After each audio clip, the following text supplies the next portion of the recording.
आज भी देश में बहुत से ऐसे लोग हैं जो साधु संतों के दोष ढूंढते रहते हैं और मीडिया के माध्यम से प्रचार प्रसार करके समाज की निगाह में, हिंदू धर्मावलंबियों की निगाह में ऐसे बहुत से नास्तिक और धर्म विरोधी लोग हैं, धर्म विरोधी तत्व हैं कि जो साधु संतों को बदनाम करने के लिए ही हमेशा प्रयत्नशील रहते हैं।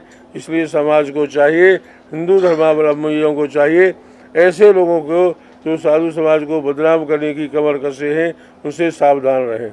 आसाराम बापू ने बहुत समाज की सेवा की है, राष्ट्र का कार्य किया है और उनके सभी कार्य प्रशंसनीय हैं। आसाराम बापू का सारी दुनिया में नाम है, आज भी है, और उनको कलंकित करने के, बदनाम करने के लिए, उसके साथ साधु समाज को बदनाम करने के लिए ये सारी कुचेष्टाएं की गई हैं। वास्तव में आसाराम बापू का नाम था और आज भी है। ऐसा लगता है कि सारे देश का संचालन मीडिया ही कर रहा है, तो इस देश में मीडिया ट्रायल बंद होना चाहिए और अगर इन्होंने किसी के ऊपर दोषारोपण किया है तो प्रशासन पर भी दंड आना चाहिए और मीडिया को भी दंडित होना चाहिए, तब ये चीज़ें ठीक होंगी। अन्यथा ये तो उद्दंडता की ओर बहुत तेज़ी से मीडिया बढ़ रहा है, ये किसी को भी अपमानित कर सकता है और इस पर कोई उंगली उठाने का साहस नहीं कर पा रहा है। पिछले शासन में हिंदुत्व को दबाने के लिए, हिंदू शक्तियों को अपमानित करने के लिए, कमज़ोर करने के लिए एक षड्यंत्र हुआ जिसके तहत साधु संतों को फंसाया गया।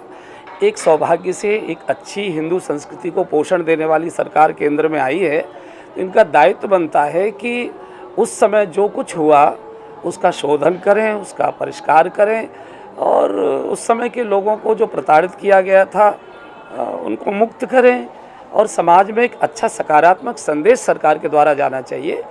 आसाराम जी के जितने शिष्य हैं, एक की भी आस्था डिगी नहीं है, सभी उनके शिष्य धैर्यपूर्वक हैं और पूर्ण श्रद्धा में डूबे हुए हैं। इसमें कोई घबराने की आवश्यकता नहीं है कि आसाराम जी को छोड़ देना चाहिए, बहुत हो चुका, अब अत्याचार नहीं होना चाहिए। और मैं आपका संदेश माननीय प्रधानमंत्री तक पहुंचाऊंगा, क्योंकि उनसे मेरी बड़ी पटती है मेरी जरा नरेंद्र मोदी से। मैं उनको उन तक संदेश पहुंचाऊंगा, बहुत हो चुका। मेरे आंखों देखा है, प्रथम बार पूज्य आसाराम बापू जी आए थे, उन्होंने अटल जी के सर पर हाथ रखा था। अटल जी उसी बार प्रधानमंत्री हुए थे, तो मेरा जीवंत देखा हुआ है।